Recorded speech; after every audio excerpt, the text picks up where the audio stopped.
Hello and welcome to the One People Show.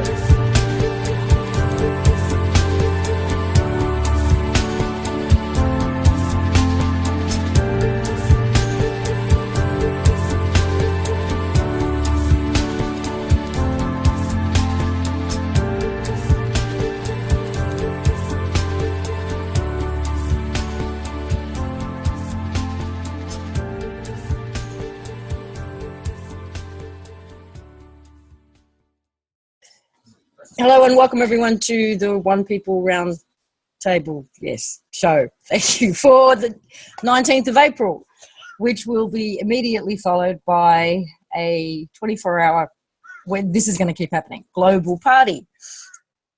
Cameras off, everybody. Thank you. Everyone turn your cameras off. Okay, can we make... I don't know. Jeff, are you going to be around? Like for the whole show, sitting there at the computer, or are you going to be entertaining people? I can give Jed a quick lesson, and if you make him host, I can jump always over turn there. off video. Yes. There we go. Let's see if that helps. Okay. Pink Ice, I'm not sure who you are. Oh, we got Samsung. Everyone's coming in. Okay, we need cameras off. Take 47. No, 42. Take 42.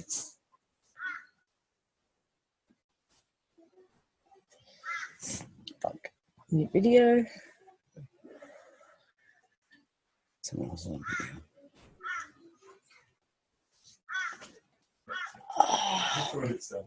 Okay, who else have we got? I didn't see if Jeff was answered. Jeff's going to Yes. Yeah, I'm here. Ask a quick question. You can Yes, make me love. guest host. Can we make you guest host, please? And How do Jeff, I if do you that? can just be on the fly if video people come in with video or mic. Yep. Thank you, sweetie pie. Make Jeff the guest host, and then because he knows how to work it all, so it's I can make him you just make him host. but I can't. Then I lose all control. See, oh no, I had guest to host. You No, have to- what I had to do was this, wasn't it? There was no. No, you have to go On my picture, you make click on this guest host. picture. Where's your picture? So turn on your camera. Well, Jeff. turn on your camera first so I can see your picture. We need you to turn on your camera. No. Make host. There should be a right click on his picture. I did. You did? Make host alarm record. Fuck. It's not working the way they told us it would. It's not cool. Well, No, I don't have it. fuck. Lisa, do it from the participants list. Yeah, I've tried. It allowed me to make him host, but not Guest co-host. host. Or There should be one that says make co-host. Well, somebody didn't log in as host then. me. Yeah, I'm the host. Supposedly. We're at 100.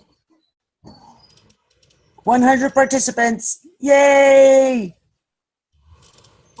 Lisa, if I could offer just an observation that I've had. Yeah. When I record, if I be sure to record while having speaker view on, that is what is seen by the majority Yeah. of folks. If I have it on galley, then they can see, as long as the microphones are muted, they won't pop up on the screen. As far as I know, I can't guarantee that that's not what you have now because you have upgraded. You'll have to have it on. Well, do it on whichever one gives it so that I you gotta have can it on see us. speaker view. We have to have ours on speaker view because otherwise we get hurt. You just get the last person who spoke, which is a pain in the ass. Yeah. Right. So whenever I was recording with Barbara for Union Station, it was just she and I. However, if I had it on speaker view, and I've done that with one time I did collective imagination with you guys, I did not have it set properly and it didn't show properly. So Right. that's what I'm basing that on. So, Yeah. Okay. All right. Well, no worries. We'll just Make Jeff host. make Jeff host. All right. I'll just That's do what that. I would do. Just make Jeff host. He's pretty quick on the ball with. Jeff knows his shit. He's been host often enough. Okay, but Anna, you seem to still have a camera up. For some reason. Why is it? There we go. There we go. Okay, I've got eye allergies. Yeah, we're having serious. You remember my eye allergies? Apparently they're contagious because she's got them, and Jed's got them, and one of my boys has got them. So. All right. Hello and welcome to the middle of the film. So, chat. There we go. Bring it up. Over there. Over there. Now, I'm going to do that all over again. We ready this time? Take 42. Hello and welcome everyone to the One People Roundtable show for April the 19th. Today's show will be followed. This room will stay open for 24 hours up until tomorrow's Collective Imagination show. And we are attempting to reclaim and take back April 19 with all of the fuckery planned for today that may or may not go down, whatever. We're going to have fun and stay positive and stay centered and not allow the energy of today to be co-opted. That's our plan. Fuck them if they can't take a joke. But we will be starting with the regular kind of discussion that we normally do for the One People show for the next couple of hours. So where do you want to start? Where do you want to Holy fuck. It's been quite a fucking week. the arches that were due to go up today. Yeah, you want to start with We that? may as well start with that because that's what kicked this whole thing off. Well, I'm going to have to jump over there to go grab my computer. You can stay over there and sit over there and do it. That's what I'm saying. I'll just go jump over there because instead of me moving computers. Yes. I'll be right back. Should be right back. Now they changed this. One of the interesting things is they changed the name of the Baal Arches to the Arches of Triomph, and said, "Oh, we're going to go ahead, but now we're doing these other arches." But Sorry. until I'm ready to, and then we'll swap. So now it looks like you're all the way over to Morocco again. Oh, good morning, everybody. That's the peanut gallery. Oh, I'll mute now and swap you over. Okay, so well, now you need to melt mute. Stop! It's all bad. Duck for cover. Okay, hold on. Okay, we're gonna try again. No. It's not you, Lisa. You're muted.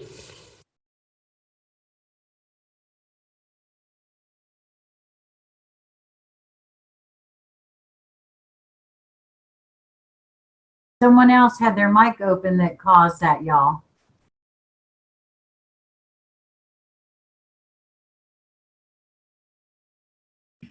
Are we okay now? No, it's still feeding through your computer.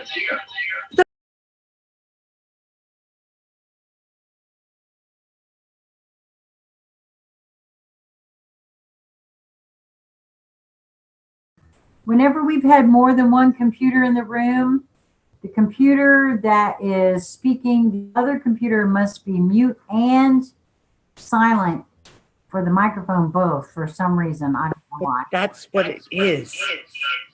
My sound is off.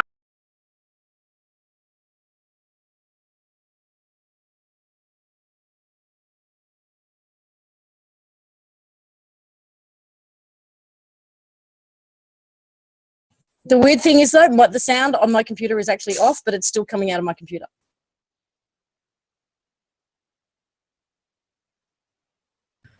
Okay, testing 1, 2, 3. It's still coming out of, but is it feeding back? Can you guys hear me? A little bit, but not a whole lot, Dani. Okay, how's that? Oh, can you guys hear me? Yep, you're coming through. Okay. So much for fun. Hey? Okay, so I'm going to walk you through this. You can come back over here now. I can come back over there. I don't have to sit under the tree in the anthill? Okay, I don't have to sit in the anthill. Good, because my ass was getting wet. I hear someone giggling. Never a dull moment. Me? Holy sh... Okay, what, are we going into blood sacrifices or Oh my something? God. What the fuck? That's too much. Yeah, I get you. So. What the fuck? What do you want? I don't even know how that fucking happened. Do you want some clay? No shit. Yeah, well, we'll just need to wipe it. And I've got some oil too. Oh, darling, I have the collection everywhere. It's all over the house. The blood Oh, oh, oh. sacrifices have begun. The blood, like, what the fuck is that? They spit on me. That's it, Mom. Spit on me. Make sure it's clean. She spit on me. Oh, hold on. I can steal a little bit of clay here. We'll blame Vicky because normally we blame Ben, but he's not here. Yeah, it's my fault. And I don't want to get I bought blamed. the energy. I'm fucking bleeding like a stuck pig. What the hell? Okay, guys, seriously. It's been a strange fucking week. Here, thank you, Vicky. I appreciate that. So, if you caught the special report I did last week on Baal and the Baal arches, right? No sooner had I finished, uploaded it, put it out, and someone sent me a little link to something. I went back in to go back and reread. And I went, oh, wait a second. And I went off down the rabbit hole again. So here's the thing. This is the crazy part of this. You have, behave. You can be grounded. That's what it is. You go in, and the article that I was really featuring in the special I did last week was talking all about the company who's making the 3D arches, 3D carving replication of the arches. And there's a lot of glaring facts in that report that just go, what are you actually trying to say? But one of the big ones is, it says in the article, they started carving the Arch of Baal, 2 months ago. So 2 months ago, they started carving it, but then all of a sudden they changed it to the Arch of Triumph at the last minute, literally at the last minute, and that arch is supposed to be set up today. There was a lot of other stuff in the article too, if you went back and read it. But this one, you go, wait a second, 2 months? And the Arch of Triumph, like I said, there is no Arch of Triumph. It historically, there's no discussion on Palmyra of an Arch of Triumph. There is the monumental arch listed prior to October 2015, but there is no Arch of Triumph. So it made me go look down the rabbit hole of Arch of Triumph. So you have the Arch de Triomphe, which is the big famous one on the Champs-Élysées in Paris. Well, guess what? The history of triumphal arches is pretty freaking interesting. So I'm going to screen share here and take you over to this because this is seriously crazy. Give me a moment. Okay, hold on here. Hold on, guys. Just let me set my screen up. I didn't have my screen set up the way I usually have it set up for this. Okay, so you go to a list and we look at triumphal arches and the history of how they started. So triumph arches are exactly what they supposedly are. They were set up to memorialize, a big battle, a win, a new emperor, all of this kind of stuff. So you go through and you start looking at these damn arches, okay? And you go through, and there's shitloads of these Arch de Triomphe, and they all have a very similar look to them. And you have, what got really interesting was the timing. So you have all the Roman era, Roman Empire Arch de Triomphes, and there's a shitload of them that are built all over Europe, all over the Middle East, all over the everywhere the Roman Empire touched. But then you go and look at post-Roman Empire arches, because apparently, you see, they started rebuilding arches again. And what's really interesting is all the post-Roman Empire arches weren't started building, and the earliest one is in the 1512, but they're all built from basically the 1600s onward. So you basically have 1100 years where they didn't build any triumphal arches anywhere. So we go back to this whole thing about history again. we talk about how they've inserted 1,000 years of time. This is one of the things for me. I go, oh, so they built them right up until 400 AD, and then they stopped building them until the 1600s. Like they completely forgot how to build an arch. And then all of a sudden in the 1600s, they started putting out shitloads of them. And take a look, right? Again, look at the design on them all. They are all very, very similar. Well, here's the big thing. So in the alternative media, they made a big deal about how, oh, there's going to be no Bail Arch in New York. No, they've canceled it. We won. There's going to be no Bail Arch in New York. But now there's going to be a Triumph Arch in London. Well, guess what?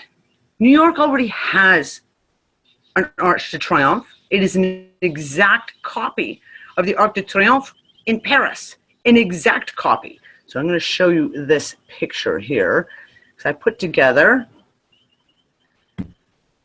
a little amalgamation of pictures. So this first one up here in the upper left, that's the Arc de Triomphe in Paris. This is the Arc de Triomphe in New York City. It is an exact replica. Oh, but what's really, really interesting is up until September 11th, 2001, if you stood on the one side of the Arc de Triomphe in New York, perfectly framed in the middle was the Twin Towers. Perfectly framed in the middle was the fucking Twin Towers. So we go back to the report where they say they were going to put the Baal arches up. Now, if you look down here in the very middle picture, that is the Arch of Baal. The one next to it on the left is the purported Arc de Triomphe, or the monumental arch in Palmyra, that they now say they're putting in London. They're vastly different. You can't copy one to the other. It's not like they could just, okay, we're going to start building the Arch of Baal. We're going to have to change it, so we'll just knock out a couple of extra pieces and turn it into the Arch de Triomphe. It doesn't work that way. They're radically different arches. So I go back to the news story, the original news story that broke and went everywhere about how they're going to put the Arch of Baal in London and in New York. And then they were going to put them in cities all over the world. Well, they don't need to, because it's not the Arch of Baal, it's these Triumph arches, and they're already all over the fucking world. And I mean everywhere, from Russia to China to Africa, South America, you name it, the Arc de Triomphe are everywhere. So you go through the whole thing about arches. And it goes back to what the big research I was doing in January, that time outside of time between winter solstice and January 1st. And I was talking about Janus, which is this Roman god. And he is the god who is above all other gods. He is the god that you have to pray to before you can go to any of the other gods. And his symbol is the arch. He is the god of archways. He's the god of time and passage and portals and doorways and gateways, etc., etc. And you sit there and you go, wait a second. Down here in the bottom left is the Janus Arch in Rome. This is the archway of Janus, this god. And then over here we have the Arch of Augustus and the Arch of another Arch of Augustus.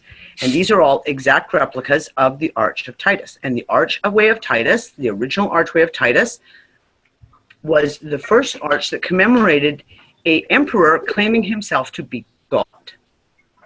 And if you look, all of these, the Arc de Triomphe, everywhere are modeled after the Archway of Titus, claiming himself to be God. So we went in, and I started going back down the rabbit hole of Janus again. So I want to just give you a couple of little pieces on this. Hold on, give me a second, guys. Here we go. So we go up here, and here we go. Janus has no specialized priesthood assigned to him, but the king of the sacred rites, the Rex Sacratorium, himself carries out his ceremonies. Janus had a presence in the religious ceremonies throughout the year and was ritually invoked at the beginning of each one, regardless of the main deity that was being honored for the occasion. And what's really interesting is when you get, hold on, I just go scroll, here we go. Janus is the origin of time as the guardian of the gates of heaven. Jupiter himself can move back and forth because of Janus's working. In one of his temples, probably the Forum of Hilortium, the hands of his statue were positioned to signify the number 355, the number of the days in the year, and later 365, symbolically expressing the mastership over time. He presides over the concrete and the abstract beginnings of the world, such as religion and the gods themselves. He holds the access to heaven and to other gods. This is the reason why men must invoke him first, regardless of what god they want to pray to. He is the initiator of human life, of new historical ages, and financial enterprise. According to myth, he was the first one to mint coins. Now, the other symbol of Janus is the key. He held a key because he was the passageways, the doorways, etc. Now, at the same time, there was a goddess, because in most of those religions back then, remember, there was always the masculine and the feminine, and that was Cybele. And Cybele also had a key. Hers was the key to earthly portals. His was the key to all heavenly portals. 2 keys. Where do we see the 2 keys? All the time. And that's the keys of St. Peter for the popals. In every papal insignia, you see the 2 keys crossed. The Vatican keys. Except those are the keys of Janus and Cybele. So we go a little deeper, because now I'm just like, okay, this is just getting way wild. Going through all this information of where, for example, the first word, I can't remember the name, Korea, I think was the original name of Cybele, is where they get the name cardinal. Cardinal means the hinge, which is exactly what she was to the doorway. She was the hinge to the doorway. You go on and you start looking, and all of a sudden I go in and I find this document called The Two Babylons, and they basically very nonchalantly state that Janus is what is biblically known as Lucifer. I know, I shit you not. You can't just make this shit up. It's just, we said that, I'm telling Lisa, you're not going to believe this. Janus is Lucifer. And we just have this sad moment. You go through it, and then you start looking at all the other stuff. And of course, you go down the Lucifer hole, and you have the fact of the morning star. The only time Lucifer is ever mentioned by name is in Isaiah, and he's the morning star. The only other person in the Bible ever referred to as the morning star is Jesus Christ. Refers to himself as the morning star. Okay? Are you seeing how fucked up we're getting here? And then you open up the whole question. You go, oh, the Vatican has the biggest observatory in the world that just happens to be called Lucifer, and they're continuously looking outwards. All the Vatican observatories studying the stars because they're waiting for something to return. Lucifer, Jesus, Janus, triumphal arches, and they're all over the world. All over the world. So here's the thing. I actually posted this on Facebook, and I had kind of a giggle with it with Lisa. And it was like, they plan on putting a full-size reproductions of the Arch of Baal, now the Arc de Triomphe, in New York and London and in cities all over the world, leading me to wonder if sometime in the future our grandkids just will accept these arches of Baal without questioning, what are they or why are they here? Just saying. And we have the obelisks everywhere.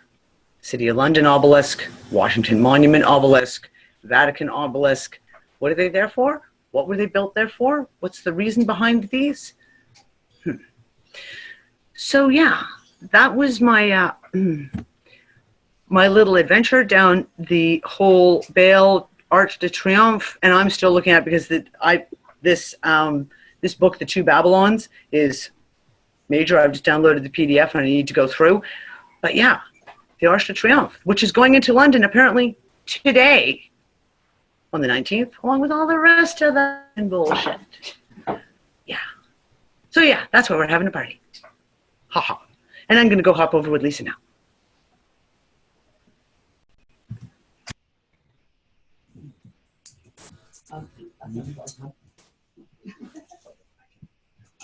So this is going to be interesting when I do get around to talking to Don Land Lash. Because I'd be interested to see what he has to say in regards to, as far as he's concerned, Lucifer is Sophia. So Lucifer is Sophia, is Jesus, is Janus, That's it. is the doorway and the portal and the arches. And is anyone else fucking confused? I'm fucking confused. There's no show going on. Yes, that's what we're doing the show. we are doing the show. Yeah, but it's not started, right? Yes. You're online. Yes. Yes. They can all hear me? Yes. Yes. Hi, everyone. Oh, that was Nick, everyone. Because Ben's not here, so someone's got to take over that Someone's role. got to fill in. Class clown. I'm hoping he's actually in. He's on here though. Are you on? Is Ben in there? Are you here, Ben? I don't know if you start typing, though. He's not here yet. Why isn't he here? He's probably still drilling through lava. No, this is true. Okay, so the other thing we wanted to do today, if you guys have got yourself prepared for it, is we wanted to hear from you. What rabbit holes have you been going down lately? What are you researching? What have you researched and uncovered? Because I know many of you have taken some of the subjects that we've all covered over the last couple of months and just run with it. Yeah, Tom. Yes, throw Nimrod in there too, and the Nimrod plays into, well, like I said, at the end of the Baal report last week of, oh, that's right, ISIS just destroyed the gateway, the gate to heaven. No, the gateway of the gods. Is that what I said it was called? I can't remember now. Which is the Tower of Babel, which is Nimrod, and all the rest of it. So, yeah, it just keeps coming back around. Yeah, there is news from Duncan, and we're hoping he can join us himself. But it's not for us to share right now. I can't share anything right now. Let's just say, in the immortal words of Duncan, shit is getting real. So, I don't know. I've asked him to come on if he can. He's kind of not in a very good position right now to come online, but we'll see. Sarah's got some tidbits on Jesus. Oh, yeah. I want to hear that. So ISIS is destroying Luciferian arches while the same people controlling them are erecting them. But are they destroying these arches? Because here's the thing. Like the picture that I showed when they blew up the archway of Baal and the temple of Baal. It looks like it's just been photoshopped out. It looks like it's been photoshopped out because it is the arch of Baal is still perfectly there, yet the whole building, which is like that close behind it, is gone. And when you look at the satellite view, the aerial view of the picture, there's nothing there. It's like someone just took an eraser on paint and just literally erased the entire thing out. Did they destroy them? Or are they just using it as an excuse to build more? Is the question. Yeah. Because we know who ISIS is, right? So, yeah. Has anybody gotten themselves ready to come out and share some of their stuff this week?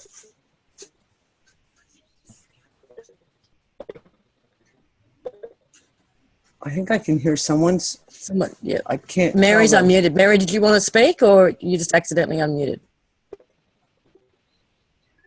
Hey, you guys, if you want me to talk, let me know. Okay, it's Sarah. Yeah, Sarah, go for Sarah, it. go for it. Okay. If what I've been getting is that, obviously Lucifer, or Jesus is the son of Lucifer, obviously. In my mind, I was having trouble with the with Jesus, the things that he said in the Bible. Either he was why in the hell would they give us anything saying that this guy was a good guy if they've screwed with all of our history? And Mary was a whore, and ISIS was a whore, and so everything's been inverted, right?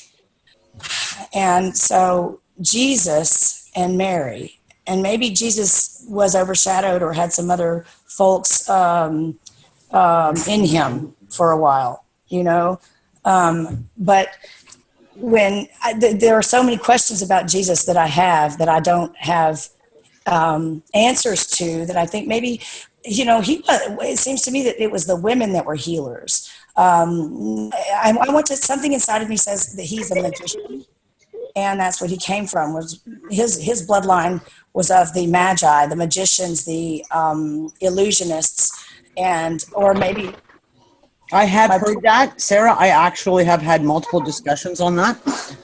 That he was from a bloodline that was the magicians, that was the magi, like you say. Right. And Mary Magdalene, there was a lot of swapping of consciousnesses. And, he and John the Baptist. And John's recollections of what went on in the temple and whatnot are different than the ones that Matthew, Mark, and Luke wrote. Time frames and whatnot were different. And Jesus and John had this issue, man. And it's like in the wilderness, I'm going to baptize you. No, I'm going to baptize you. And they got into it. And in Jesus, it says Jesus baptized John, whatever. And that to me, it's like, what is a baptism but a mind wipe? It's something like that. But it seems to me that John was the good one, if there was a good one, and Jesus was the bad one. They were freaking cousins, for Christ's sake. And it's always a cousin that does you in, right? But there are so many things I have trouble with that have been skewed. I want to believe that Jesus and Mary were in love and they had children and all that shit. But I think that either he was, when he first came in, he was evil, and he got rid of the shit over time, and that's why they crucified him, because he was, by God, he was fully functional with his quote unquote powers.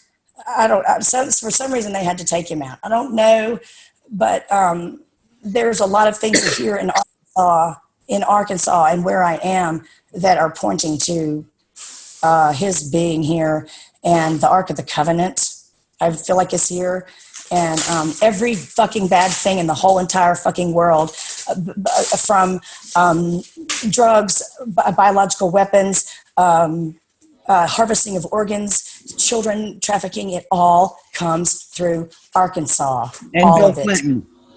And Bill Clinton, you're right. Yeah. And I know where their drop zone is. It's nothing has changed. Nothing has changed.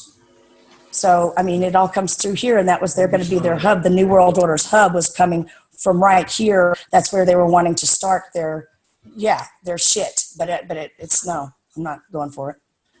Well, it's interesting because I had a really great conversation. We actually tried to record it, and the recording didn't take, with Bradley Loves and I, probably around this time last year. And it was when I was going through all the stuff for researching the Ark of the Covenant, etc. So that was like March, April. And he said that he'd been going through a pile of research and documents. And one of the things that he was looking at, which kind of made a little bit of sense when you look at it, was the fact of alien presence on the planet. So we know that there's all been purportedly various alien races who've interfered with or been involved with humans and the creation of and genetic manipulation of. And what his theory he was starting to get is that you had basically one race, and we'll call them A race, the first one, A. Because I'm not going to get into the names, because I hate when we start talking about Orions and Pleiadians and all this crap. So the A race came in, and they started setting things up, and they started the kind of the experiment, if you will, and the genetic experiment on the planet. And then B race showed up, and they came in and they took over by force, and they took over everything. And in an attempt to try and bring things back the way it should have been, A race sent Jesus in, and Jesus was one of their race, but directly from their race, not Isn't like. that what Bill Donohue's all about? Jesus was actually an alien, and yes, Bill, I'm sure he is. Yeah, and that was to try and bring things back and to allow the A race back into power, so to speak. And since then, there has been a battle between these two races, or two factions, if you will, to regain power over the planet and over humanity. And it was a really interesting, and there was a lot more to it. And like I said, we tried to record the conversation, and the recording didn't take. So I don't even have it to refer back to. I've seen some of Bill Donohue's stuff, and he does have an interesting take on things. But I know it's along those lines, and he talks about the arcs, archangels are all arcs of light and angles of light and all that sort of thing. Okay, can I interrupt real quick? Yeah. we have found, I have, and looking at local stuff here, Arkansas is also, you know, it's got the largest bed of crystal anywhere in the world except for Brazil. Okay. It's the largest single like slab. Okay. Our electromagnetics here are all fucking tweaky and they go back and forth and it's weird. Hold on. I'm getting it. I don't know why. Okay. There's also there are multiple stargates here or, Yeah, I've heard that. yes. And my little hometown here has been cloaked for some reason. And I don't know why. But it's been cloaked, I guess, I don't know, but everything around here is devil this, devil. And I feel like I got in here somehow in a bad way, like I got birth bumped into the wrong family or something. But the arc, it's all about arcs, electromagnetics, and what you're talking about with these portals and opening of portals and all that shit. It has something to do. I think they're going to try to do. I don't know where I was going with that. I lost my freaking thought. I do it all the time. Don't worry, Chick. Seriously, I do it all the time. Especially in the middle of a news report. God, it sucks. Listen, the whole arc thing, and this is one of the things is, because we've gone through, we get arch, as in archways, arc, as in the Ark of the Covenant, the Ark of Gabriel, purportedly, arc in mathematics, arcs that you deal with in light arcs, archangels. I mean, I don't believe in, I just don't believe in coincidence. There's no way that this shit is not all unrelated. And I've been watching CERN, and of course CERN is firing back up right now too, and they're doing fuck up and stuff all over the place again.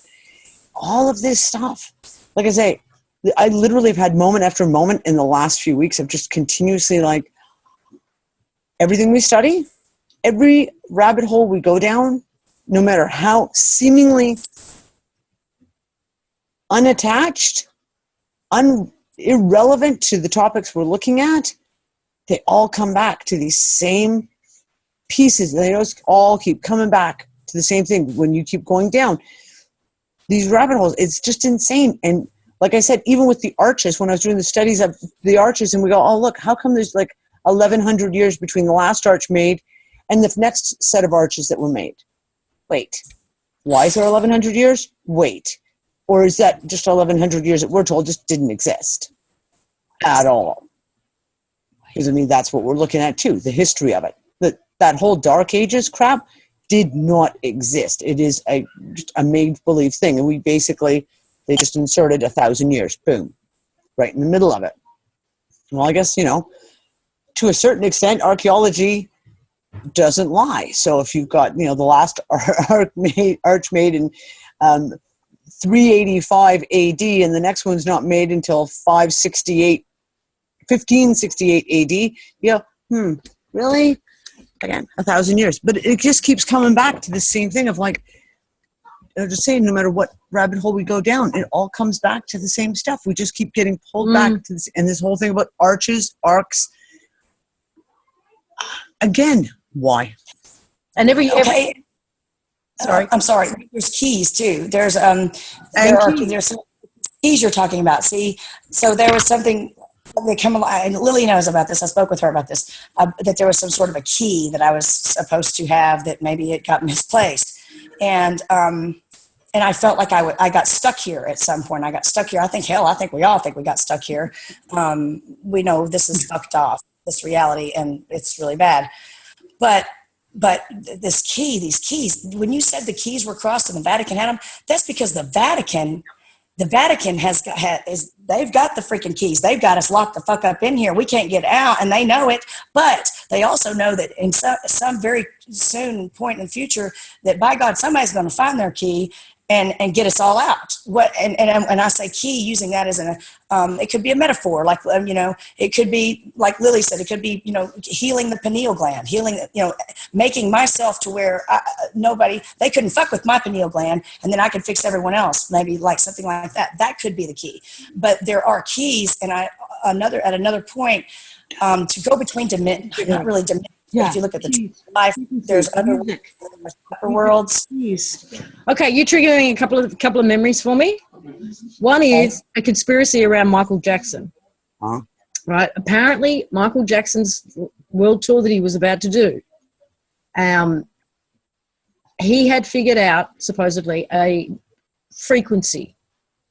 And it's not the 432 hertz or whatever that is. It wasn't that. It was something else that he was going to go around and play his music in this key around the world, and it was supposed to trigger everyone. And that's why they took him out. That's one thing. Mm-hmm. The other thing was that you triggered was, and I think the number is 13, women around the planet who are referred to as I think the grandmothers. But they're not little grandmothers. It's not nothing like that, who have these keys. And only a few of them so far have woken up to this. One of them is a woman that I do know and I'm hoping to interview soon. She's just been really busy and get the story on that. But so that was the two things that you triggered. There was something, and again, like that movie, The Kingsman. They use our technology. They send a frequency through the technology that does the opposite, sends everybody psychotic. I don't know whether they're necessarily indigenous. I don't believe they are, these grandmothers, at all. Actually, it's got nothing to do with that. Just 13 women. I was just addressing a question in the... You're right, Lily. They are hidden in all kinds of bodies. Yes, they are. Well, they're not necessarily, of a certain Indigenous. age or anything like that. It's got nothing to do with their age or their nationality or anything like that. But that's what they've been called. What? No, you finish. I was trying to think. There is a lot to be said about frequency and sound in all of this. I was just mentioning the Kingsman movie too. Yep. Frequency and sound. Yep. And the whole thing is the same thing. We talk about art. You look at keys. What are keys? Well, you have keys that unlock the door, but keys, musical keys. And then Dad was just saying the staff, the key staff, except the musical staff.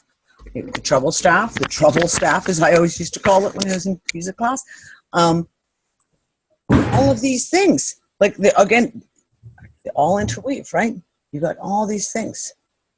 Is he back out again? Yes, Alison, it is one of them. The python is out again. Oh, we have a python. Yeah, I guess in full transparency, should tell everyone who's visiting us, we have a 15-foot python who's decided to live under a planter, and apparently he's just come out. I have to go look. Sorry, I'll hold on. He's come out to sun himself, is he? The kids nearly walked into him yesterday. And if I can, what I'll do is I'll put Zoom on my phone and we can take you guys for a walk and show you the python. Chicken dinner. We're actually, because the python's over there. Chicken coop's over there. At some point, he's bound to try and make his way over there. So where were we? Keys, grandmother's frequency sound. I got thrown off somehow. I got completely thrown out of the whole thing there for a second. Oh, I don't know what happened. That's crazy. But this has all been coming together. Yes, someone said there a minute ago that, yes, they have to come together. And at the end of time, quote, the end of days, the end of time, when we get out of this time place we live in, that the ones of us, this is what I was also, that we will all come together. And it also has to do with, I can't get rid of the goddamn motherfucking crystal skulls, because I was afraid if the crystal skulls came into it, that would be, that to me, I have the bad feelings about the crystal skulls, but I don't know why. I'm afraid that if the crystal skulls came in, that would manifest an Atlantean type situation that nobody wants to see happen. But there was a spiral outwards that was going to start somewhere in the Midwest or in Arizona and spiral out. To me, a fucking spiral out is another goddamn matrix overlay that I ain't having any of it. You know what I'm saying? Yes, I'm not. Hang on, I'm going to try something here, guys, so I can.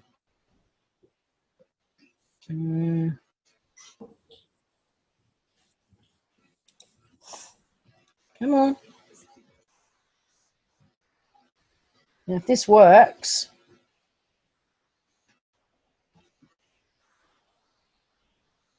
Yes, it does. Okay. Now we turn it around.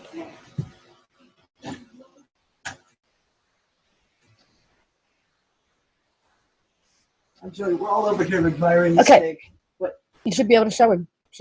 I think Okay. its camera's on and it's on Skype. Guys, I'm coming around here so you can see the snake. Hold on, I hope you guys can see. Yeah. You guys. Hold on here. No, it's kind of frozen as of you stepping off. Oh, here she goes. No, turn the camera the other way. You're sideways.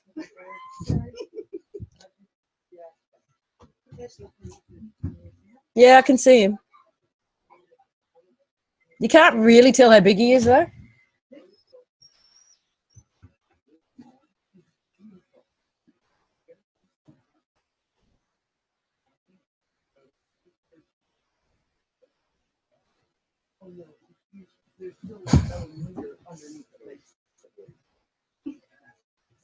Okay, snakes, weird ass blood sacrifices. Look, what the fuck? Is the snake here to tempt us? Is it going to tell us like the to eat of the fruit of the tree of knowledge of good and bad? Shall I go get some of the prickly fruit and ask the snake if I should eat it so I can be all wise?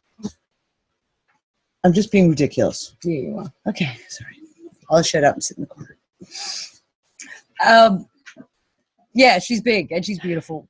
She's gorgeous. Like, I just want to go. Actually, I just want to go touch her. Like, I just really. She's about that fat. Who invited the reptilians? I didn't invite them. I'm just saying. But she did just show up last night. So I don't know. Symbolic of something, perhaps. Yeah. And Jed is walking around here with his apple, going, "Look, I got an apple. Let me show it to the snake." Thank you, Sarah, for coming out and sharing. But I just wanted to see if anybody else has got something on a different topic, because I know you guys have been busy. Because we get the messages, we get the Facebook posts. Yeah, we get all the Facebook We posts. know from you're you busy. guys, yeah. What about you, Jeffrey? Lily? See, it's a good thing we did 200, not 100. We're already over 100. Yeah, we are too. Chicken dinner? Yeah, well, the chickens are just over there. I just explained it all. Yeah. But the snake's not that far away. I got nothing except for Catherine Austin Fitz and Joseph Farrell had a 3-hour, really interesting interview about how the economy is just turning over to Secret Space Program version 3. And it's going to go a lot slower than we want. That's about it. Slower? Well, that's the other thing we were going to touch on too, was all the financial shit that's supposed to be happening today. Okay, so today, China launches the Shanghai Gold fix. And rumor has it is that you will not be able to buy or sell or trade gold in the Shanghai Gold fix for US dollars. Someone just popped in. Lisa M. Harrison, did you just sign in? I must have just... Did you click your phone? Yeah, I did that. Haha, that's funny. Yeah, rumor has it that it will not be exchangeable in any way, shape, or form for US dollars. Basically, being China doesn't need any more fucking useless US dollars, so therefore you're going to have to trade in something a little more tangible. Now we have a lot of shit that's coming out. We have the Deutsche Bank has just fully admitted that they were involved in price fixing on gold prices. And the lawsuits have already started. Lawsuits, class action lawsuits are already rolling in against them. It implicates Scotia Makata and HSBC. Well, Scotia Makata and HSBC, when they closed down the London Gold Fix in August, the two that went forward to be part of the Shanghai Gold Fix is Scotia Makata and HSBC. Still involved in now the Shanghai Gold Fix, which is supposed to launch today. Actually, I should see if we can actually look in and see if we can find out about that. Interesting stuff going on, though. We have the Italian banks are up Schitt's Creek, the Austrian banks up Schitt's Creek, Spanish banks, Portuguese banks are seriously up Schitt's Creek. We have the rumors that we're having that are coming out of the States, emergency Federal Reserve meetings last week, 3 of them in a row. I'm not buying And- Fulford's version of what's going on. No, either. but rumor has it that Congress and certain people in Congress aren't in Washington, D.C. right now.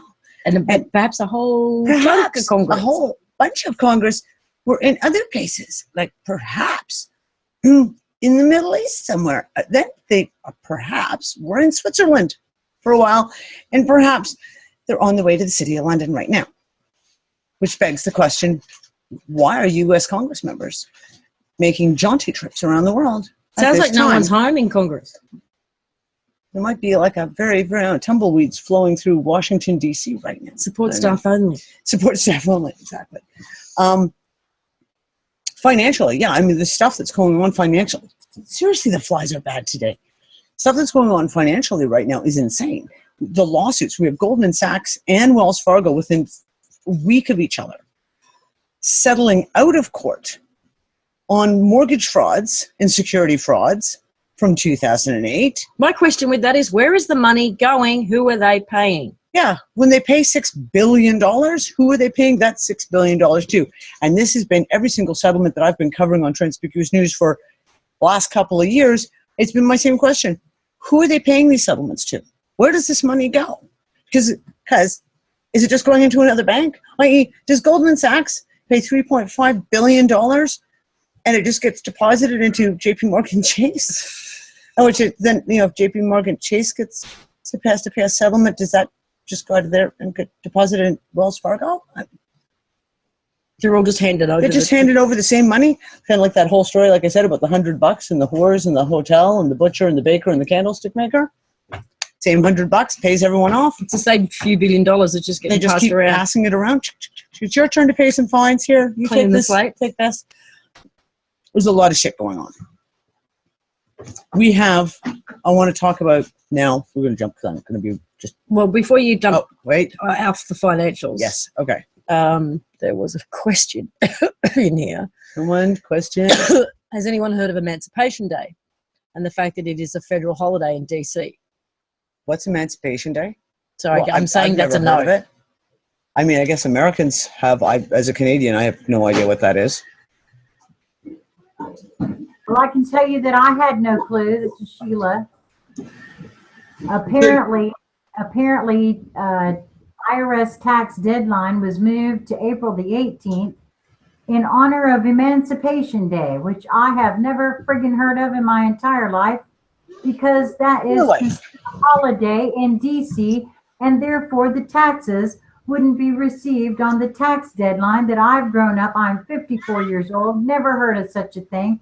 Never have I ever heard of taxes being delayed to the 18th because of a holiday that is only observed in Washington, D.C. Excuse me? I've never heard of that. Huh. No, I mean, I follow all the tax stuff and the stuff that's going on, the fraud. What?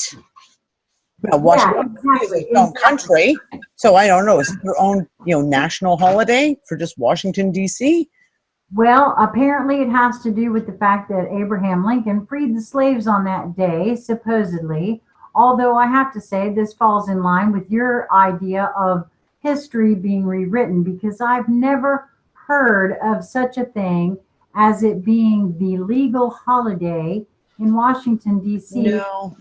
But, no, I mean, come on, y'all. In every other federal holiday, it's always been on a Monday. Hands up any United States citizens here right now that can say that federal holidays are not on Monday.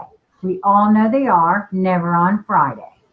And I was very surprised to learn on Friday that the taxes were going to be due on Monday because of this quote unquote holiday. And I got that right from the IRS.gov site, by the way.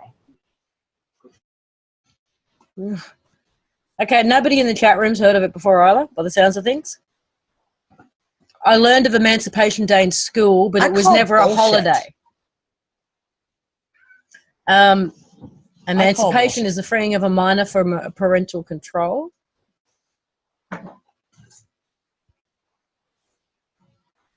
Lincoln did that during the Civil War, and it was not honored in the South until after Appomattox. I don't know what that is. I don't know what that What's is. Appomattox? That was a battle, but my point is, and you're right, I've heard of the actual day that he freed the slaves, but not that it was a federal holiday, and then only apparently recognized in DC. Excuse me. I'm with you, Dani. I call BS. I don't know why, but this came up on Friday, and I was like, that's one day away from the 19th. What the fucking hell is that about? And the whole thing about, the IRS offices, earlier this month was the 7th of April, 8th of April, when the IRS DC offices had a fire in the basement and they had to close down their offices. And they said, don't worry, we'll get your taxes done in time. It won't affect taxes. Is this the first year they've done this? To my knowledge, I could find nothing at all about this. I'm just wondering whether they needed an excuse to be out of their offices, so to speak, to have a day off leading up to the 19th, because there were things to be done. Someone in the Unfuckers room posted something. Oh, I hate when I don't remember full on. Someone in the Unfuckers room posted something about overhearing in a bank a guy he was a consultant. He'd been brought into the bank to do some kind of a review, and overheard him saying that now all the tellers needed to be issued bulletproof vests, and that they needed to be like, even though they're already behind bulletproof glass. Even though they're behind bulletproof glass, they also need to have bulletproof vests, and they needed to get rid of certain cameras. The monitors behind the tellers needed to be removed because they could be tapped into and used to spy on what's going on behind the tellers. And that this was urgent and needed to happen now. Yeah. Very, very strange. Again, very, very, very, very strange. Oh, was that you, Dawn? Did you put that in? Yeah, Dawn put it in. That's right. I was pretty sure it was Dawn, but I don't remember.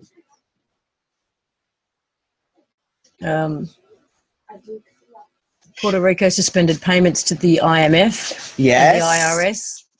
And where's the IRS? Chartered in Puerto Chartered imported? It's Puerto Rico. They're a Puerto Rican company, the IRS. So that's why it was very, very interesting when the IRS decided to say, oh, no, we're not going to make any more payments to the IMF. But we just, we're just going to default and see what happens. Yeah. So, yeah, it gets more and more interesting every day. I guess the objective of this 2 hours is to just call out all the bullshit. I see you. And then at the end of the 2 hours, we go, no, not playing. I do not fucking consent. Oh, the craziness. Okay, so I'm going to switch. Okay, I got to talk about the earthquakes, guys. Seriously? I mean, and I know I sound like weather in Houston. Yeah, I know I sound like, well, not just weather in Houston, weather in Saudi Arabia, we're talking mass insanity globally right now. The ice in Greenland is melting so freaking fast, so fucking early. They had record temperatures in Greenland of July temperatures in the first week of April.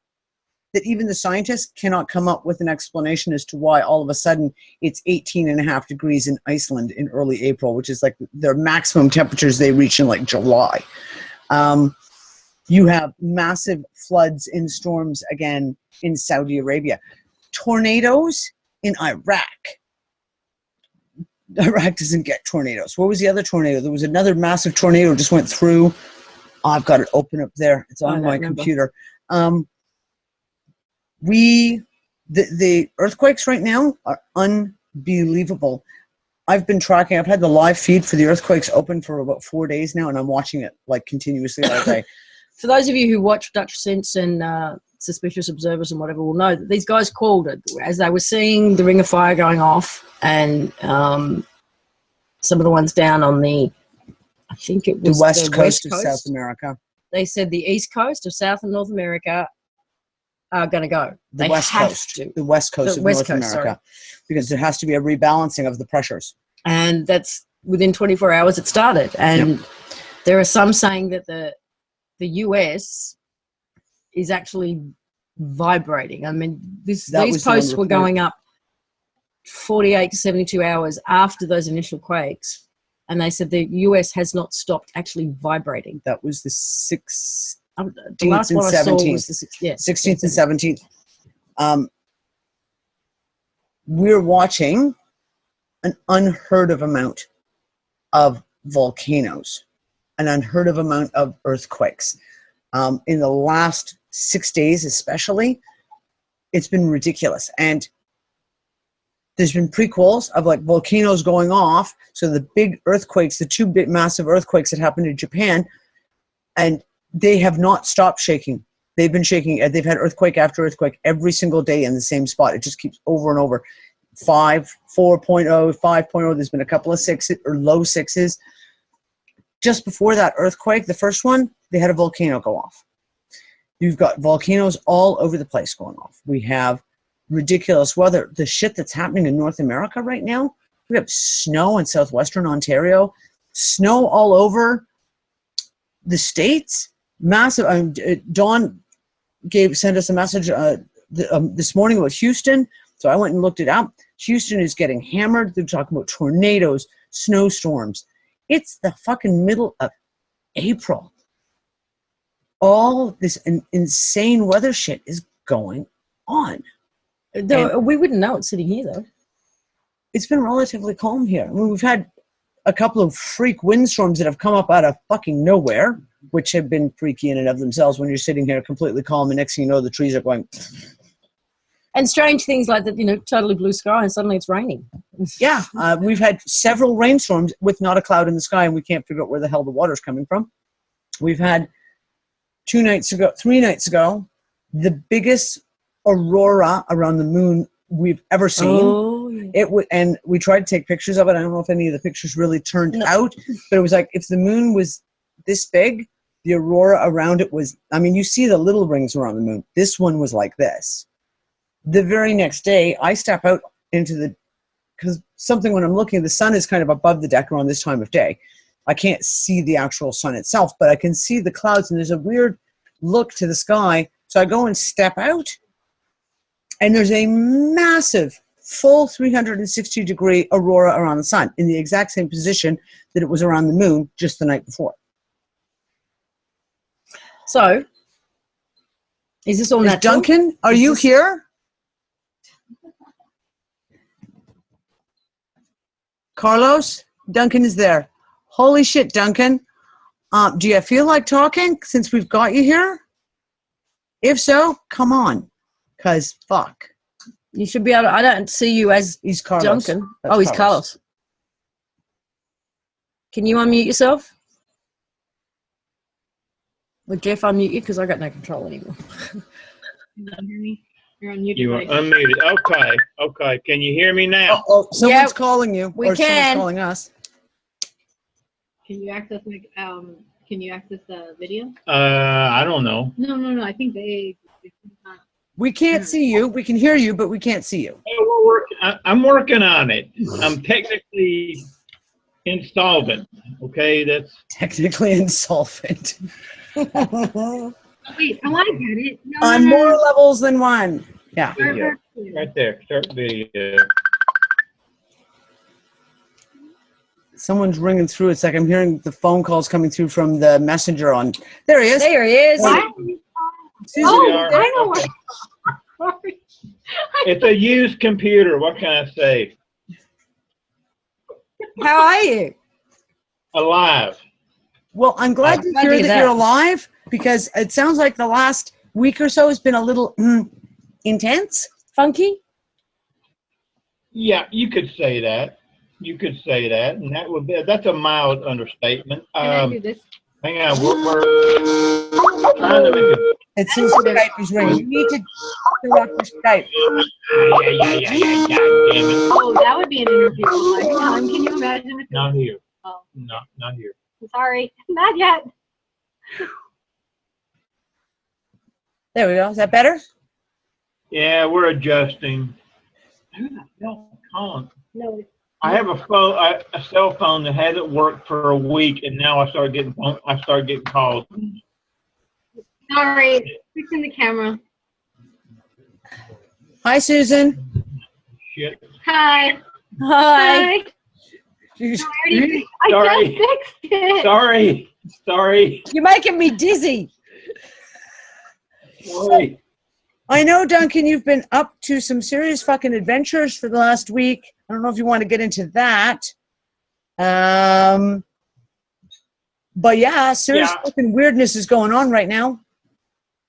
Yeah, if you guys don't mind, I'll take like 10 minutes and do a quick report thing, and then I'll get off here and let you guys finish up. This connection will not last very long. Okay. Yeah, you go for it. Shoot, go for it. We'll mute. You guys know what being burned means? They muted themselves. Okay. Okay, we're being burned. Okay. We're having our transportation, communication, and finances cut off. That is what an agency does when they want to put you out with nothing. And a lot of this has to do with the workshops that we've been doing around the country. We have a boatload of them scheduled. And also with myself, John Storm, and Bear Whitebow, Medicine Man, coming out as a trio talking about MK Ultra. It gives validation to me. Triple threat, huh? Yeah, and what these two do is gives validation to what I've been saying for 20 years.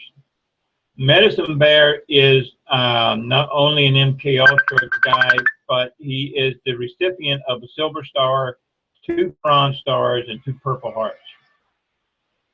So when he says something, it carries a lot of weight on the military end of They're things. hitting John.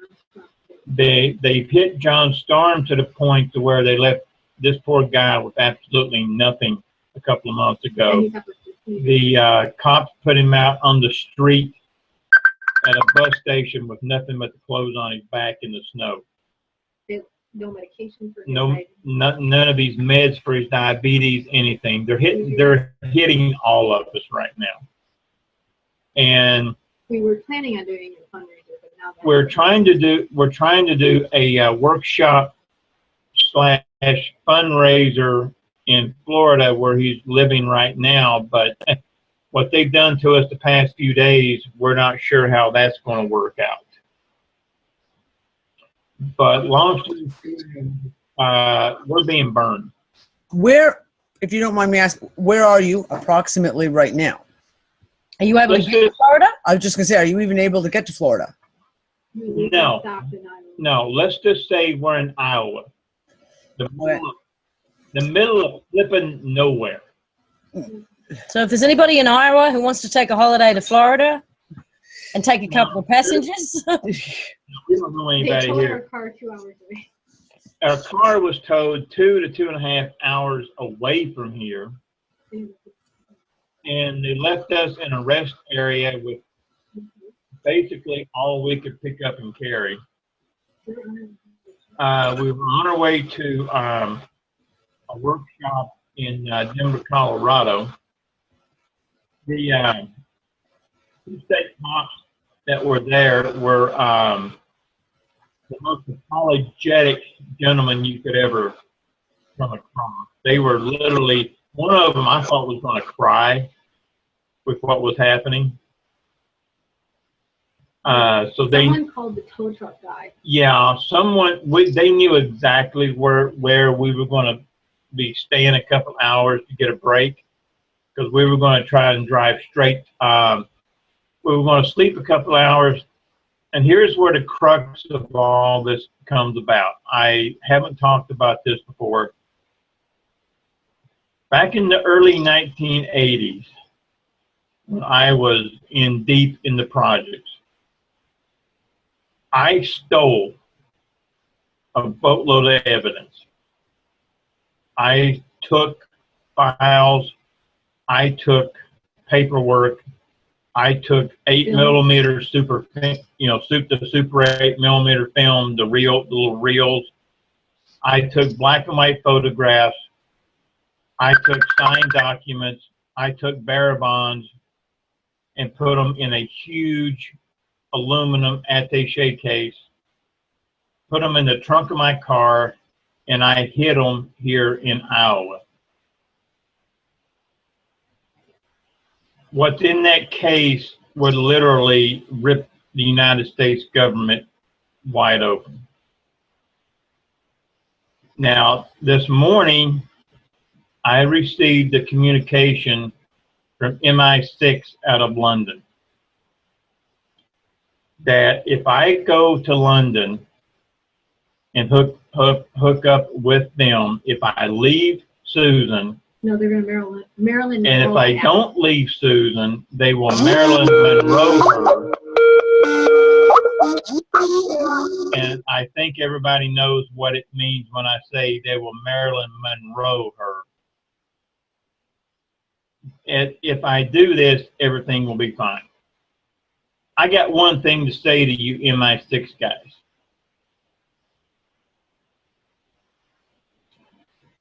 You've tried to take me out for 15 years. Good luck. You haven't been able to do it, and you won't. But in the meantime, we're basically being burned. And their goal is to put us right here where we are with nothing. And make it look like an accident. And make it look like an accident happened. So the reason that I'm on here with you guys with this information tonight is to put it public. This is what it is. This is how serious this shit is. They don't want to have it. And they don't want the workshops to take place. They do not want the three-way conversation interview with myself, Medicine Bear, John Storm, or anybody else, and they'll do whatever it takes to stop it. Okay, so I have an idea. What we're going to do at the end of this show is Lisa will stop her recording, and we'll start processing that recording. I'll throw it over on my computer, and I will get your piece right here out. And we will have it uploaded on YouTube immediately and just blast it fucking everywhere.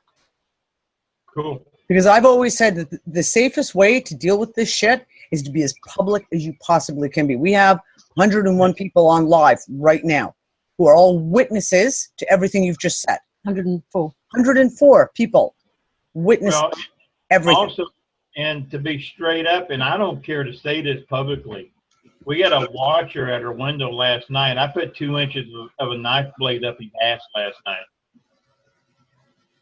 That's okay. Yes, he did. Guy ran really fast too. So if there is anybody in Iowa who is in a situation where they can, no, I'm asking like the audience and those who will see it, who are in a position to help you out in some way, or anybody for that matter, how can they get in touch to with you or get in touch with you? Through our email. They burned both their phones. They burned their cell phones. Yeah. We took Susan's cell phone into the shop today. Guy looked at it and said, "I've never seen anything like this." That's how bad they burned it. Yeah, it fried right sitting on. It just fried. It was working fine. And it was working fine. It got hot enough to burn, and it fried. So they're obviously worried about you exposing what's in this aluminium briefcase. Well, that briefcase, the information there inside would literally rip things apart.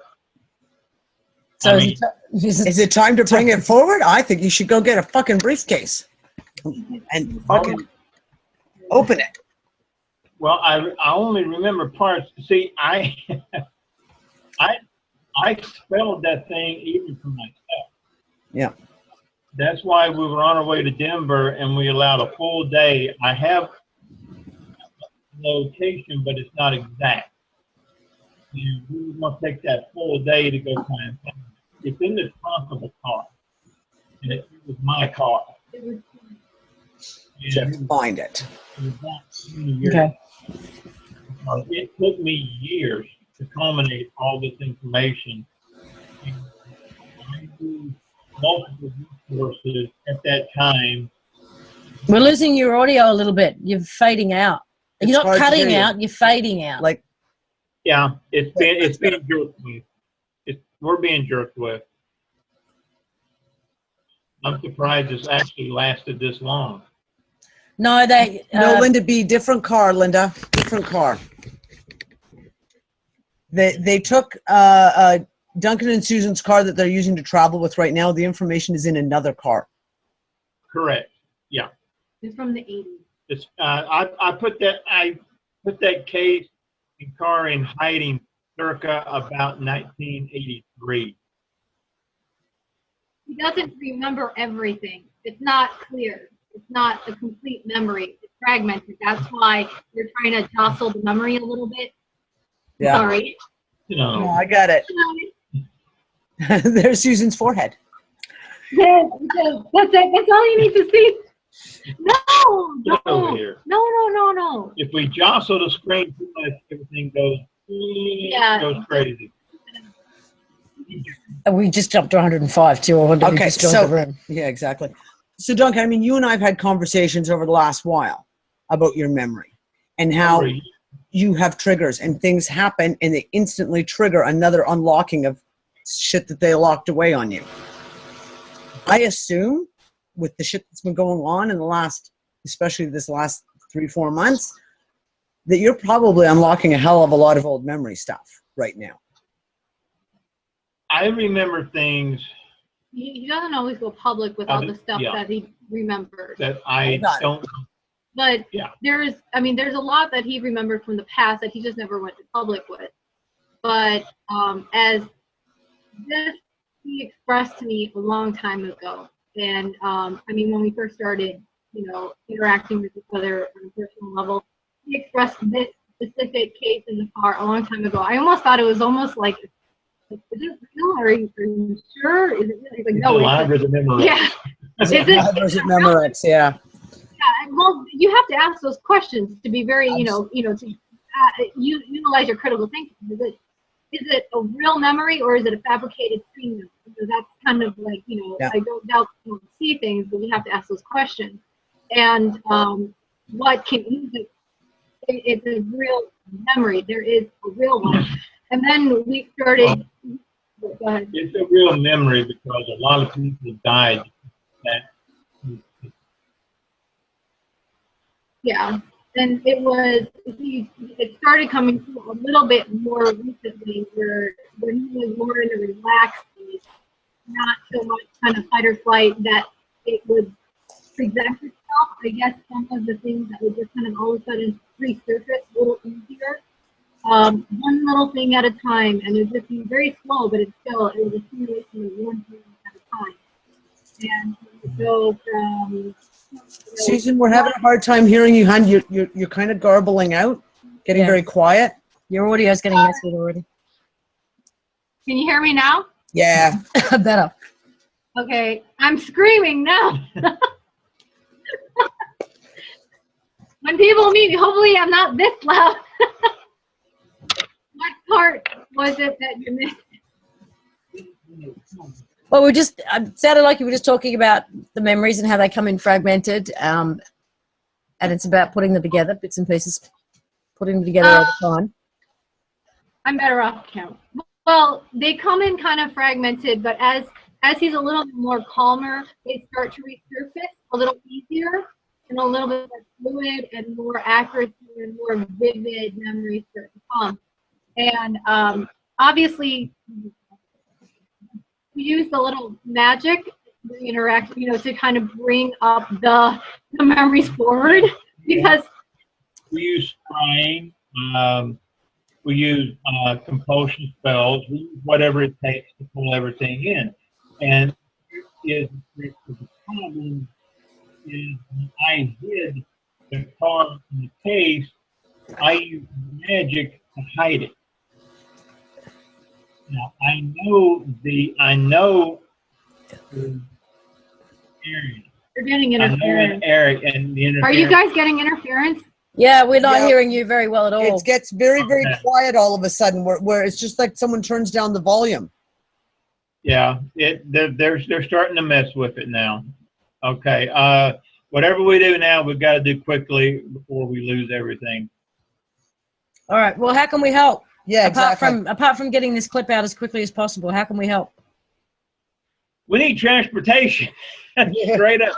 No, our car, we have transportation. It's 2 hours and It's 2.5 hours away, but we got to pay to get it back. Well, there's a lot more to the story that we're gonna like now. Yes, I wear reading glasses. Okay. There's much So do more, I. but Don't worry. right now, I guess this is kind of like, I think this is the reason why all of a sudden it got really intense. Yeah. It was because number one, it's okay, find the case. Number two, and yeah, it's not a coincidence that it happened in Iowa. Number two, it had more to also the fact that Bear and John Storm and Duncan together are going to come together as MK because as of right now, they're the ones that can validate each other. You guys experience each other firsthand on levels. Like, Bear, you and Bear had significant, interactions. Well, John Storm was one of my teachers in the project, in the program, when I was a child. John, Bear Whitebow and I were in Gulf One together, in the first Gulf War. I was one of the chopper pilots who flew aerial combat over top of his platoon to give them cover fire while they went into the museums and ran and pulled all that. I was flying cover. Oh, snap. Oh, one day we're going to have a conversation about that because I've been doing a lot of research about that operation. I was flying the X-1Z, the experimental helicopter at that time. I was the pilot for that. Actually, Duncan, while we've Yes. got you, before we do lose you altogether, you talked about this around this time and you mentioned magic. So we had a conversation when we finally got to having a private conversation. We talked about magic and we talked about how our tools are not working as they used to. What do you think with the whole arches going up and the magic around that? What do you think's going on right now energetically? It's not working the way it used to because the rule book has been thrown out the window. Whose? Okay, the whole rule book is gone. Not only do we... Whose rule book, though? What is the rule book? Well, the rule book... No, whose rule book? Like ours, theirs? Universally rule. It's a universal rule book, actually. It's kind of... A lot of it is unwritten rules. Demons stay here. We stay here. Demons can cross over only when summoned, et cetera, that kind of thing. But what we have going on now are small portals being opened all over the world and things coming through, interdimensional entities, powers, creatures, whatever you want to call them, fueling the demonic, et cetera, putting their shit in there. So none of the status quo, even on with us, none of the status quo that we would do that work doesn't work anymore. Yeah. It's 10 times as hard to do anything as it used to be 5 years ago. It's 10 times, what Duncan just said is right now it's 10 times as hard to do anything energetically, ritually, as it was 10 years ago. And I agree, because in the last few months, it's been like everything you try, the usual stuff, as we discussed, it's like wading through you find that swamp mud. Well? Like everything is like you got to work so hard, and sometimes you got to do it over like 2, 3, 4 times to get the same result. The same result. No, you're right. As a matter of fact, Last walking movement again. Can't hear you, Duncan. About a year. A little over a year ago, the last Grey Walker meeting that I was in, that was the main topic of conversation. And we all dealt with the same thing. We all dealt with possession, demonic, et cetera, and that was the main conversation that we all had. Nothing is working anymore. We'd all been doing this for 20 years. Nothing was working anymore. We were having to look at different ways, different avenues I completely to disagree. deal with things. That's a lovely thought, and you may want to think that. I'm reading the chat, and someone had just put in the chat, if it's for the benefit of all humanity, it works. No, I'm sorry, I disagree. I don't do work of that level that is not to the benefit of humanity, and it's not working. And I get where people want to think, and I can only give you my own personal. I get that people want to think that this is it's all love and light and it's all beautiful, and if it's all a good thing, then it'll work, and if it's a bad thing, it won't work. No, I'm sorry. I'm watching things not. But at the same time, we've been saying for a while now that the stuff they're trying to do that's negative is not working either. No, exactly. It's not supported. But it's like everything's changed. The shit that they're trying to do isn't working anymore. The stuff, the tools and the resources that we've relied upon aren't quite working the same way anymore. Yep. That's why they're panicking and scrambling. They're trying to make it up as they go along now because even their shit's not working. But I think it is across the board. It's not just that the love and light and positive energy stuff still works or is supported and the negative isn't. It's everything. It's just changed right across the board. And let me throw this out there too, especially to the people on the chat and people that are listening. I've been doing this since I was 6 years. God damn it, the fuck. You're a popular guy. I'm in a bad fucking mood, okay? But I've been doing this since I was 6 years old, okay? I've been trained in every form of magic there is. I was sent to Ireland to train with the Druids before I was a teenager. And they were both killed after they trained me. And that was in the project. That was in the MK Ultra program. I've been doing it my entire life. So when I say that things are bad, they're freaking bad. You know, we are entering the grand conjunction, the grand convergence, the grand alliance, whatever you want to call it. Up will be down, down will be up. Nothing will work the way. And that goes into. Let's see, I'll get a different take on that too. But this is what I'm saying. But all of this comes into the same thing we're talking about. You get the Nibiru stuff, which I don't necessarily believe, but the whole convergence. We have the Hopi prophecies, and even the Hopi prophecy, if I remember correctly, there's a line in the Hopi prophecy about exactly that. Up will become down, down will become up. Yeah. The Wakadokde, yep. The Mohawk Nation, the Gunyangahaga said, same thing. Their prophecy is that up will become down, up, it will go back, it'll go forth. On a geomagnetic scale, looking at purely from science, technology, far enough advanced, is indistinguishable from magic. What we call magic is literally technology. It is technology that we are working with the energetics, etc.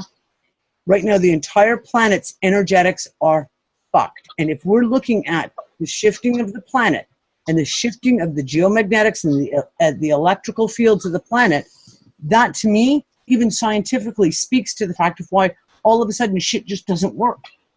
Because it's everything's not what it originally was.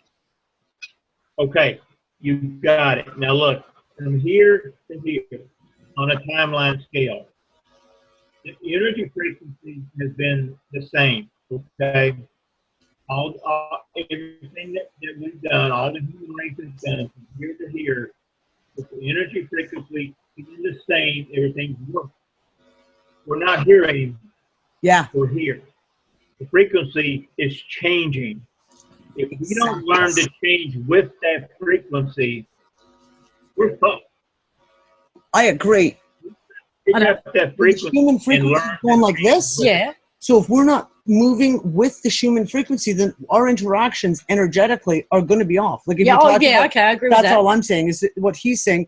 If you're not shifting with all these changing frequencies, that you go to do something and it just doesn't work because the frequency that you were originally working at or the energy is no longer where you left it. It's not in your back pocket anymore. It's in the back pocket of your jeans you left 3 blocks back, and you got to go back and go find it.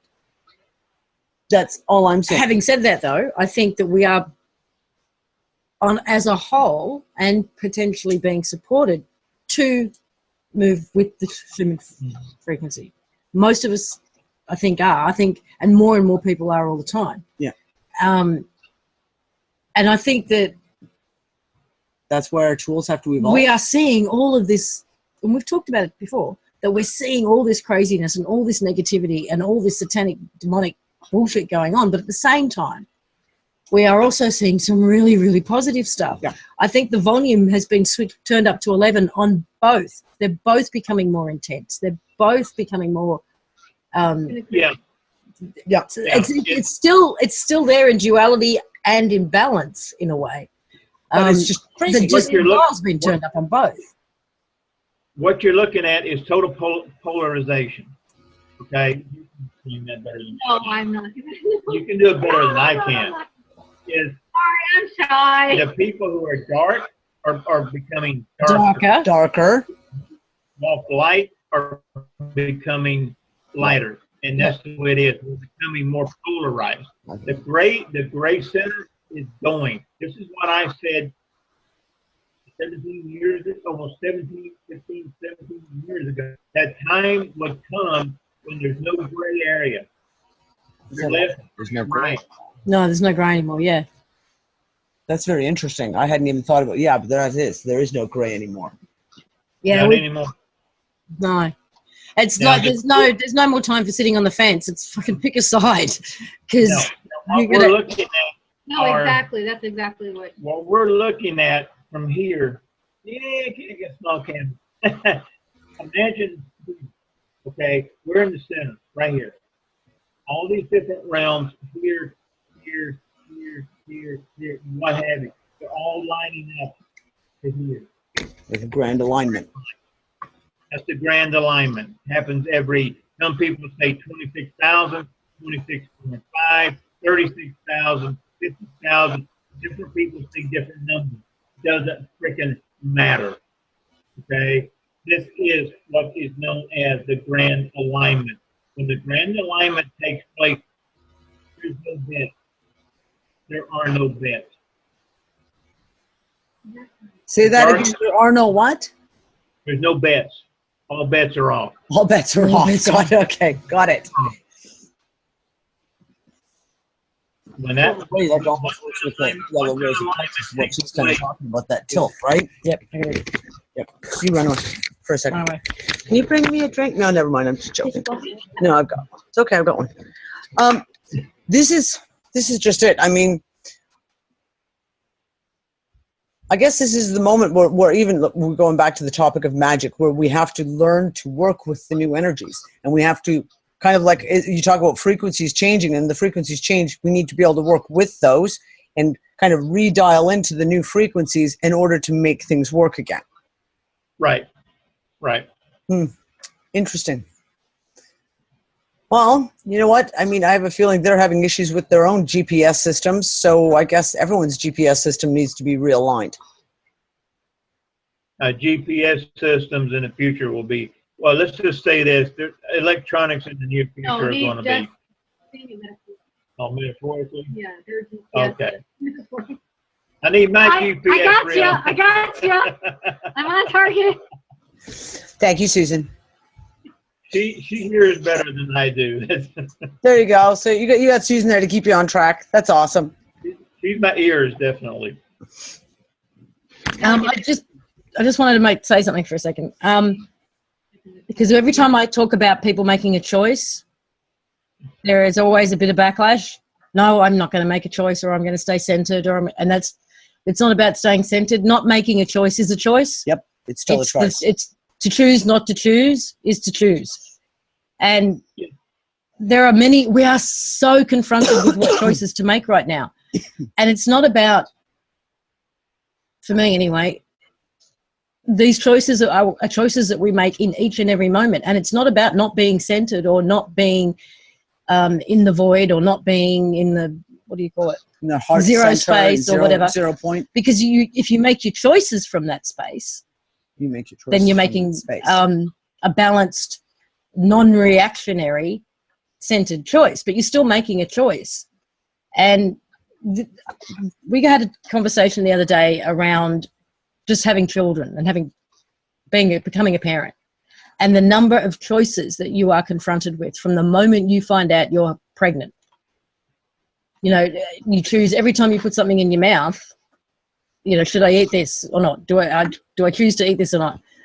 Do I choose what I have to choose about medications? I have to choose about everything I put into my body. I have to choose where I want to give birth, how I want to give birth. Do I choose what drugs to take during the labour? And then the baby's born and do I choose to take vitamin K, heel prick test, you get it circumcised if it's a boy, vaccinate. Immunized, yep. The choices that we make don't stop. They are constant and consistent. And that never stops from the moment you had a child, and I don't care how old they are. And that got me thinking about where we're at now and the choices that we're being asked to make in each and every moment. For me, it was having to make those choices when I first became a parent that opened me up to so much more. Yeah. That was my trigger for a lot of things. Mm-hmm. But every day we are bombarded with choices about how to interact, whether or not to react, to say centered or not, to pick a side in some way, shape or form. And I'm not debating the 0 point or the centered aspect. That's where we need to be making these choices from, in my opinion. Any choice. But I think but I don't think there is an option to not make one. And I don't even think it's possible to not make one, because the choice to not make one is making one. Does that make sense? No, it makes sense. No. Exactly. No, I agree. Because even choosing not to make a choice is making a choice to not make a choice. It's still a choice. See, there is no middle ground. It's like playing the old frog game. Trying to stay in the middle lane, you're going to get squished. It feels like if you don't make a choice, it will be made for you right now anyway, but by the choices that those around you make. Yeah. If you don't make a choice, it means you give up your free will, and that choice will be made for you. And that choice, that will be made on the life you live. Well, that's kind of what Yellow Rose from Texas was talking about too, kind of. This actually, to me, comes back to our creator status. I think we are creators, and we do create our reality, and we do all that, and we have the power to do that, and we do it through the choices that we make. It's not all about sitting there and meditating and visualizing, and only that happens. Because that's the thing I consciously put my energy into. We're creating it all the time. Every choice. At every moment with every choice. Well, I can go back to how many years ago now? God, how many years ago? I was dragged in. I was hooded, put in the back of a car, dragged into a meeting in front of the council and told to choose which side I wanted to go with.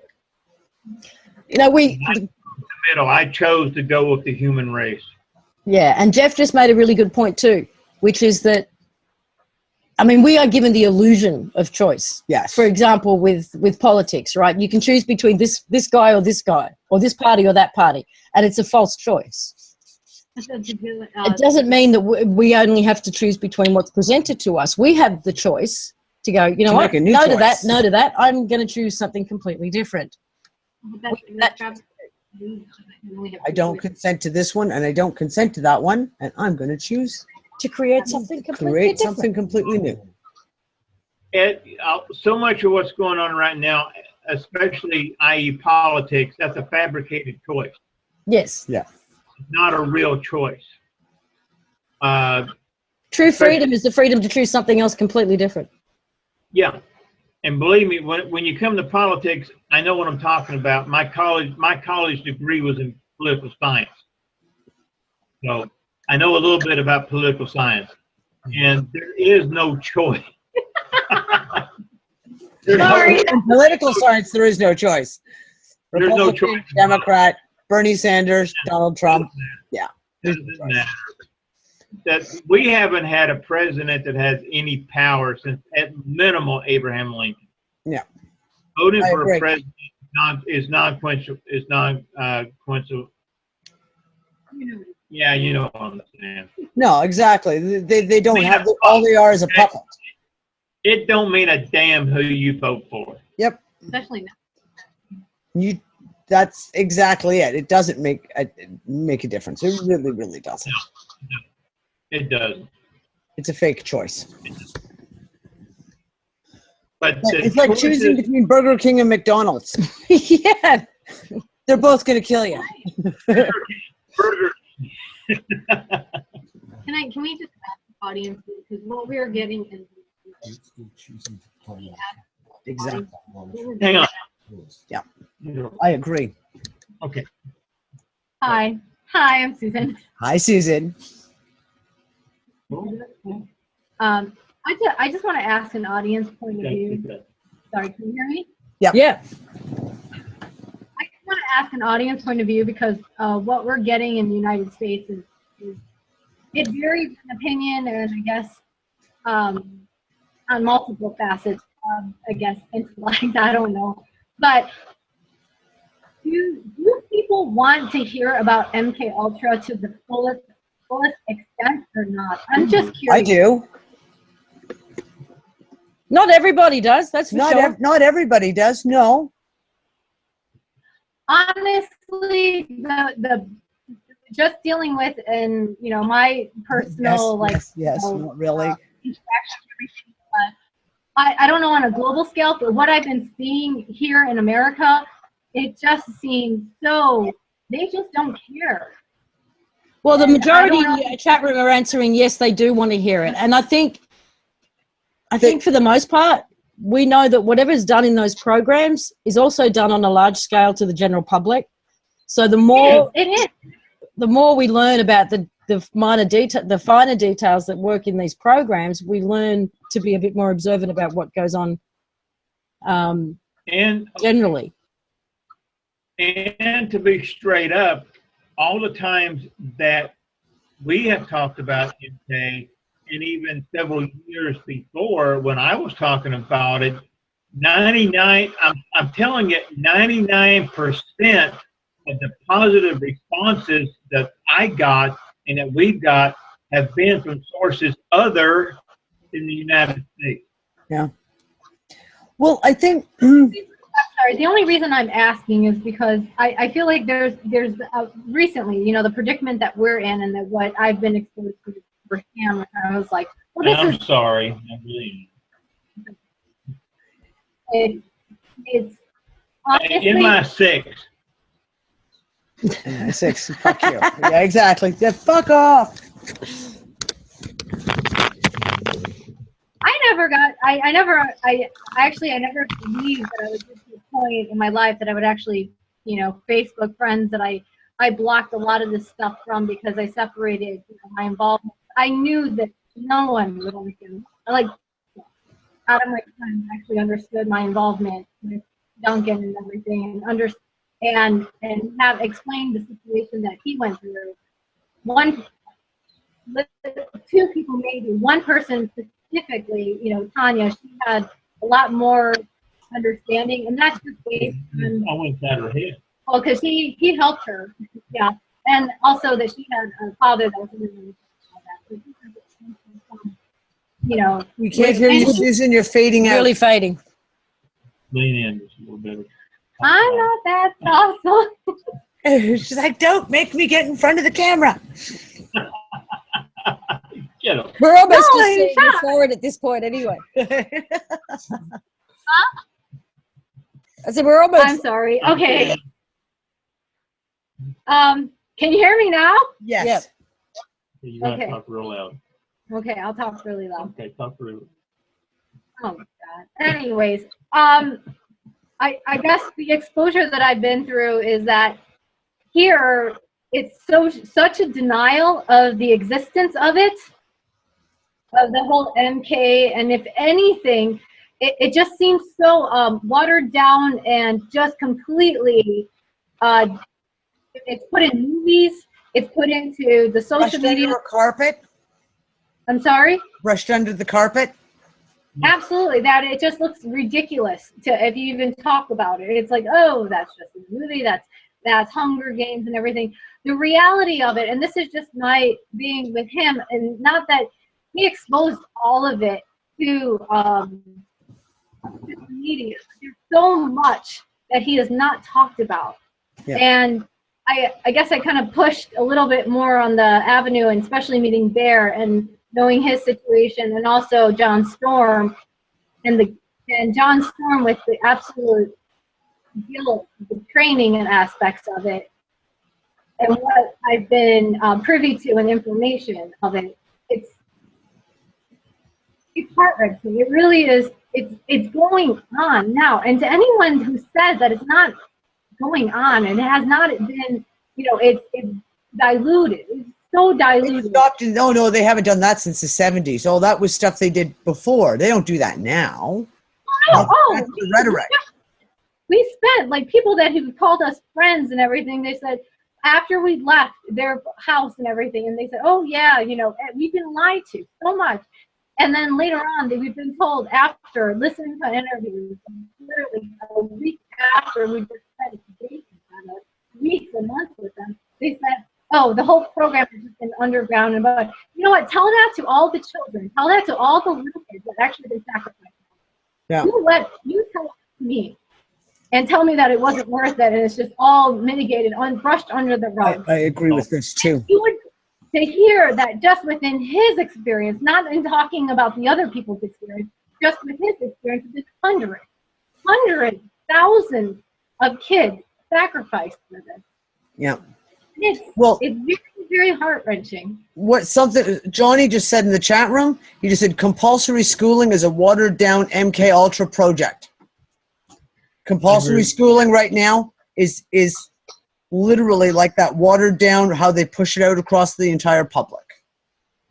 Yeah, exactly. I agree with that. I don't think people make the connection between the child sacrifices and MK Ultra. That is like two different things. Two different things. As child sacrifice belongs to the satanic stuff and the rituals and all of that. MK Ultra is about programming soldiers. But it's all connected. It's all connected. I know, Yep. but I've had those discussions too, and it's like, but that's something different. It's like, but no, it's not. It's all connected. It's all connected, and you'll notice. Even I think there is a book written by Judy or something. The 22 Faces of Dani Hill. She talks about it. That specific case was specifically just with the satanic ritual abuse, but she also talked about how it was connected with the CIA and et cetera, et cetera, et cetera. But it's all connected, and there's that underlining esoteric feel to everything within military, within satanic ritual, within it all. They still touch upon the dark arts. They still touch upon these energetic forces. They use that as a source. And I know that there is so much more that hasn't really been talked about that needs to be talked about, so that in case anyone wants to understand the reality and they want to understand, I guess, their potential at the same time, because there is a light behind all of this. I mean, I'm not trying to be all, to the end degree, but there is a light. There is an understanding with God and what the potential is all. So Sorry, again. Susan, we're losing you. There is a light. Go back to you said there is a light in all of this, and everything after that was just like nothing. We're being cut off. I said that there is a light between all of this, because the information that comes through these individuals that actually come forth with being in the projects and umpteen degree of what they've been exposed to and what they execute within their ability, what they've been trained to, it touches upon the potential for humans. Yes. The potential for a human. Yes. And once that gets revealed, and which we're trying to do, and that's why we're in the situation that we're in, and we're freaking stuck. I mean, there's multiple levels on why we're in the situation that we're in. And that, amongst many others, is one of the reasons. Yeah. The human potential is beyond means of what you even imagine. And if you just listen and allow the platform to behold so that these individuals can come forward and talk about their experience and talk about it and share. Because the one thing they want to do is share what they can do and why they can do it and the reasoning, what they were used for and why they were picked for what they were used for. And we all have it. And we definitely all have it. And that's... Yep. That's the part of this information that really needs to come out. And Yep.